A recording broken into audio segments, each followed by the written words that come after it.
Welcome back to the Progressive Playbook. I am your humble dealer. The previous video was an intro to the frameworks I use for understanding politics. Namely, we'll cover 6 cores: health, knowledge, value, environment, voice, peace. 6 different aspects for our society. And one thing I mentioned is that this series is meant to be an optimistic view of politics because right now, politics is an ugly word. You don't want to be that guy or gal who brings up politics at a Thanksgiving dinner, right? But does it have to be that way? Can we envision having calm, rational discussions in the spirit of what politics was meant to be, which is here's a problem affecting our society, and how do we solve it? Coming from a science background, it's weird to me it doesn't work this way. Sure, in my industry I've worked with the Dr. No's, the people who like to slap down your ideas without offering any adjustments or alternatives to those ideas, but in my experience the successful teams are the ones where we look at a challenge and ask, how do we solve this problem, and encourage ideas from everybody in the room, regardless of status or title. And that's why I'm doing this, because yeah, I didn't study political science at all in college, but you shouldn't have to have thoughts on politics. The problems of society are all of our problems, so it really is important that we can think and talk about these problems effectively. The way I see it, there are at least 6 debilitating beliefs surrounding politics. And if we were to just get over these beliefs, we can start having meaningful conversations. The first myth is that people understand labels. People don't know labels? Like, right off the bat, what do you think of when you hear the word progressive? Because a bunch of friends asked me, hey, why are you calling this the Progressive Playbook? Won't that alienate your viewers? I think it's because for a while, the word progressive was associated with cancel culture and identity politics and those hypersensitive ultra-left-wing people who like shoving their agenda in your face and try to tear you down for speaking about something they don't agree with. But that's clearly anti-free speech, right? The authoritarian suppression of ideas. I wouldn't call that progressive. I would call that regressive. And by the way, it's not just the ultra-left-wing. We can easily find the same behavior in ultra-right-wing people, like when Alabama banned this episode of Arthur because it showed a gay marriage. Both extremes are trying to ban books, which is some Fahrenheit 451 dystopian nonsense and not a world I want to live in. So you see what I did there? I wasn't satisfied with the blind label. I got to the heart of the concern, which is authoritarian suppression of ideas, stood on a principle of this is wrong, and then showed that I'm perfectly willing to call it out on both the left and the right, regardless of labels and teams. Here on this channel, we're going to start with principles, not labels, unless we have some definitions. Alright, so then how do I define progressive? To me, I take the word quite literally. Progress. I want to see progress. I want to see us move forward as a country because right now we're falling behind. If people can go around screaming, America's number one! Number one in what exactly? We rank dead last in healthcare compared to 10 other industrialized countries. 17 out of 64 in education. We're one of the only countries in the world that doesn't guarantee paid family leave. We're 131 out of 163 countries in safety. We're 27th out of 180 countries in corruption. The American dream, the social mobility, one of the most progressive ideas out there, and I firmly believe it. The idea that no matter who you are or where you come from, anybody can be anybody. It's a beautiful message. The problem is we're far from number 1 in social mobility. We rank 27 out of 82. Canada is doing the American dream better than America. We have a lot of room to improve. All right, I should be fair. The US is number 1 in some things. We're number 1 in GDP, which is largely a measure of how rich our corporations are. We're number 1 in our prison population. We have 1/4 of all the world's prisoners right here in the States. We're number 1 in fossil fuel production, but only number 2 in fossil fuel consumption, but I'm sure we can get there. Finally, we're number 1 in military spending more than the next 10 countries combined. But again, these are not progressive, these are regressive. They hold us back.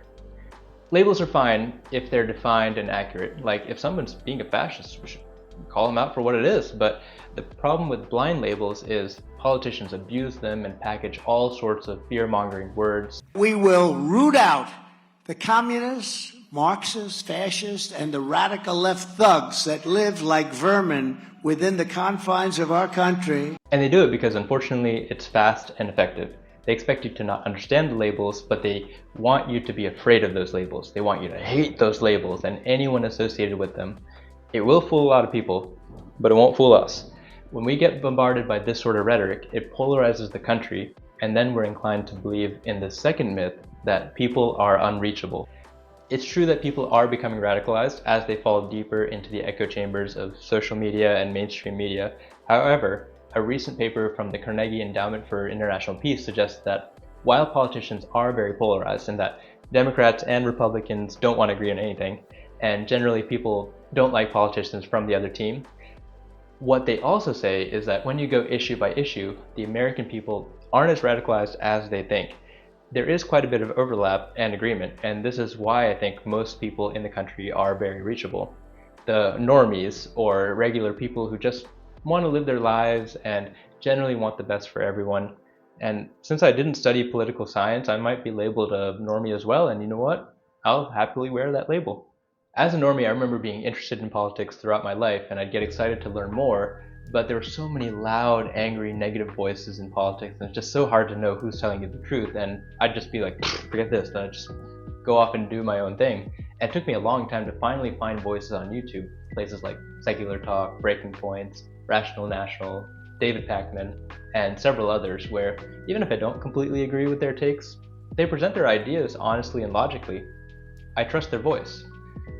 I think what we have in the US is a loud minority and the silent majority. I think most people just aren't tuned into politics for the same reason I wasn't. So the first big step is finding voices we can trust. I hope to not only be one of those voices, but that we as a community all work towards becoming trustworthy voices in our day-to-day lives, to the point where friends and family are coming to us and asking, hey, what do you think about this policy? Because we're knowledgeable, easy to talk to, supportive, and optimistic. People aren't coming to you if you make them feel dumb or scream in their face. People aren't coming to you if you just cheerlead for the Democrat or Republican sports team, unless they also happen to cheerlead for that sports team and want validation.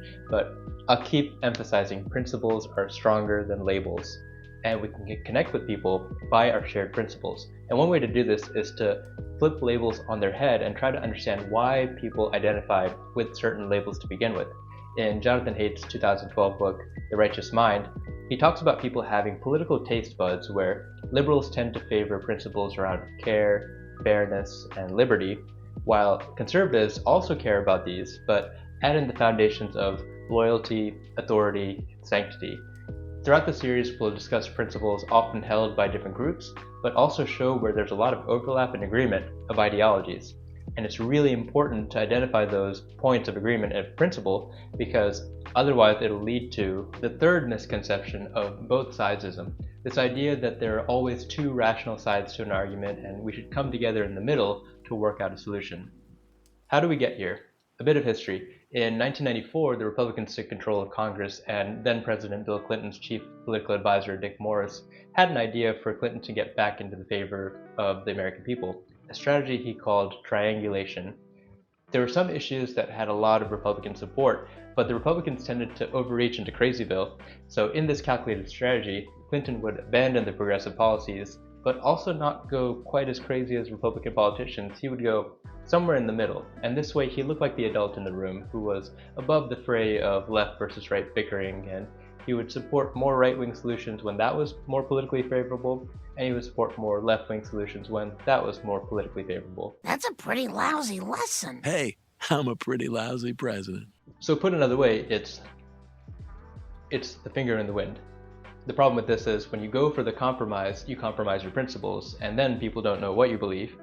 Obama tried the same strategy. Barack Obama in 2009 walked into office with nearly 70% approval rating, control over both houses, including a supermajority in the Senate. He could have leveraged that power to pass anything he wanted. In a single push, he could have gotten a single-payer healthcare like the rest of the world, and he would have been hailed the greatest president in our lifetime. Unfortunately, he only believed in the public option, but to appease the Republicans, he went in with the compromise of Obamacare, or individual mandate health insurance, which is a Republican idea from the 90s. So he pitched their own idea to them, and 0 Republicans voted for it anyway. Because remember, Republicans tend to overreach. In response to this pattern of Democrats chasing their approval, Republican politicians keep moving the goalpost further and further to the right, which is why every election cycle I've been following, the Republican primary candidates have gotten crazier and crazier and crazier. Once upon a time, Republican politicians believed in climate change, but didn't want the government telling companies what to do, so instead they proposed incentives for companies who did the right thing.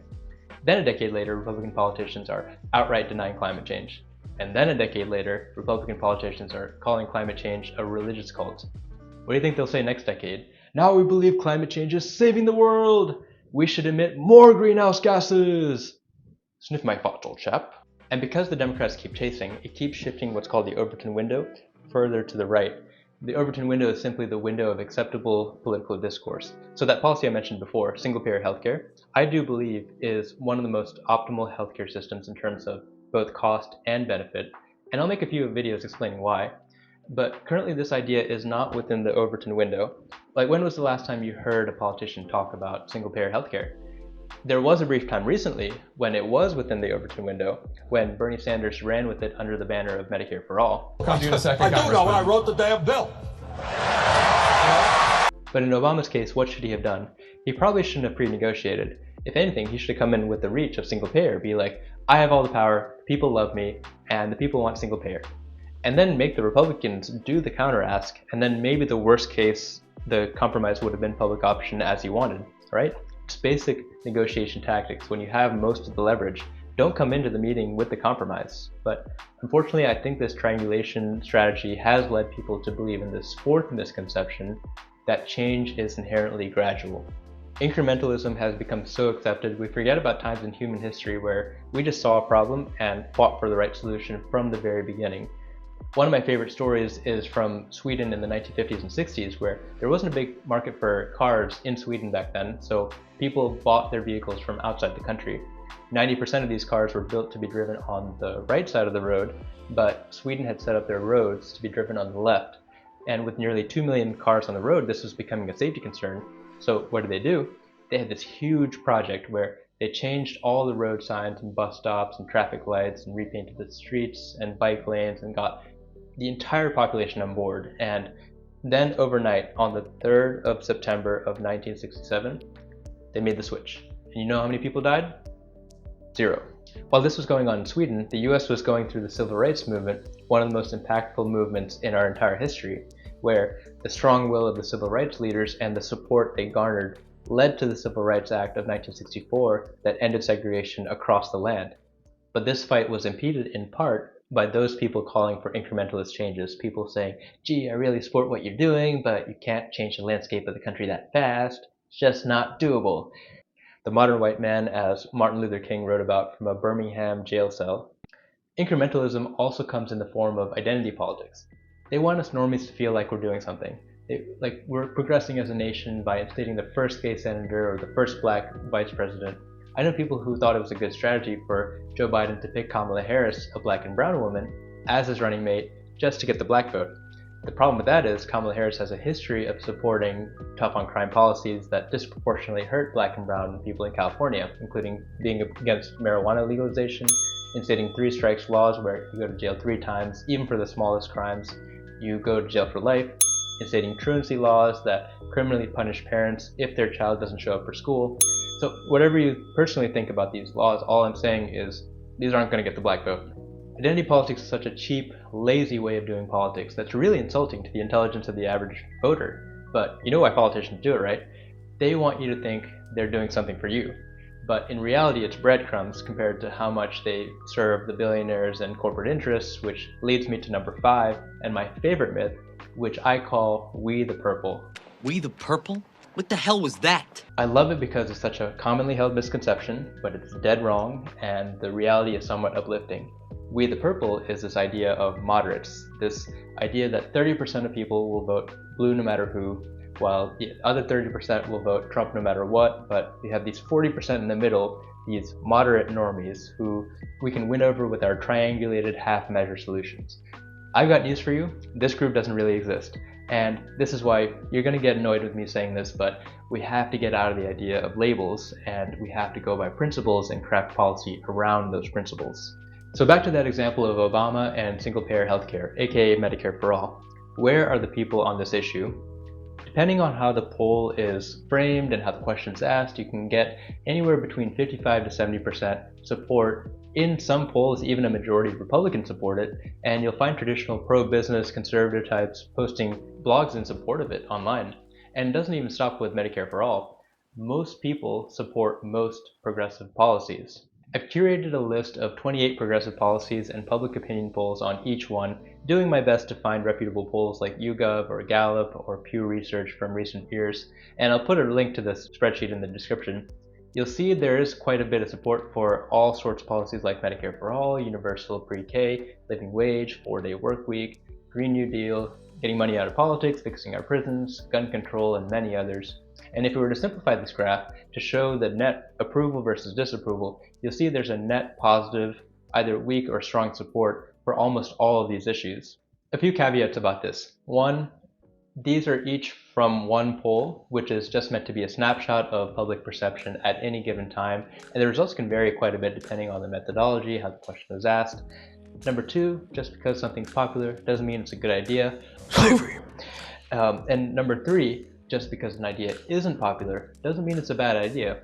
For example, in 2019, Andrew Yang famously ran on universal basic income and brought it to the public's attention, and now you can see it polls at almost 50-50. The main point in me making and sharing this chart is to encourage you that if you believe in some of these policies, you might be surprised by how many people would be receptive. And if that's the case, then back to this chart, where are those 40%?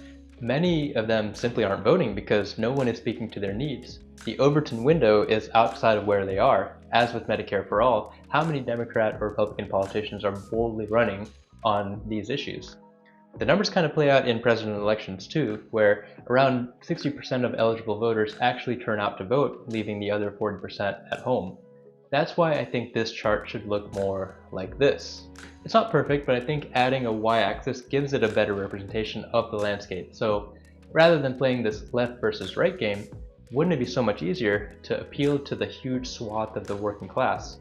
Unfortunately, even though there aren't that many elites, there is an enormous concentration of money and power up here. Look at this crazy graph from 2019 showing just how 3 dudes own more wealth than the bottom 50% of the working class combined. So if I'm a politician who knows that usually the winner is the person who can outspend the competition, I might not be so interested in policy that will help the people. I'll keep winning if I keep getting money by sucking up to billionaires and large corporations and by doing whatever they want. So instead of a democracy, what we have is an oligarchy.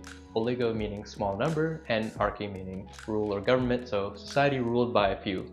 In other words, the voice of money is much louder than the voice of the people, and that's what political races tend to be about. It's not really about left versus right, it's about top versus bottom, and the bottom doesn't have much of a say.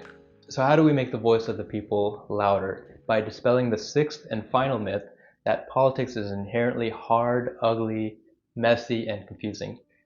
When the political climate is as polarized as it is, I get it. It definitely feels that way, and that can be discouraging. But also understand the polarization is intentional. The elites, the people in power, have used divide and conquer strategies all over the world for centuries. They use labels to make us hate other groups, and meanwhile, they make complicated incrementalist policy changes as a performance to us so they can keep the system working more for their corporate donors. They make us believe this is normal and that we can't ask for any more. They want us to think politics is hard. They want us to think it's messy. They want us to disengage so that they only have one loud voice to serve, the elite donor class. If the working class gets loud, all of a sudden they have to make a political calculation.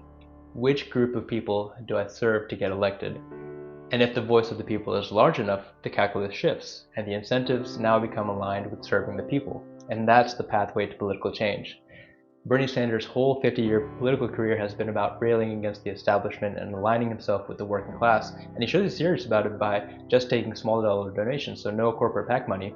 And in the 2020 primary, the people were so excited about him, and he had such a political force that all the other Democratic candidates now had to start talking about getting the things we want. When you've got an economy that does great for those with money and isn't doing great for everyone else, that is corruption, pure and simple. It is about time that we have an economy that works for everybody, not just the wealthiest in our nation. So better healthcare and education, living wages and fixing climate change and ending our wars. And why shouldn't we get what we want?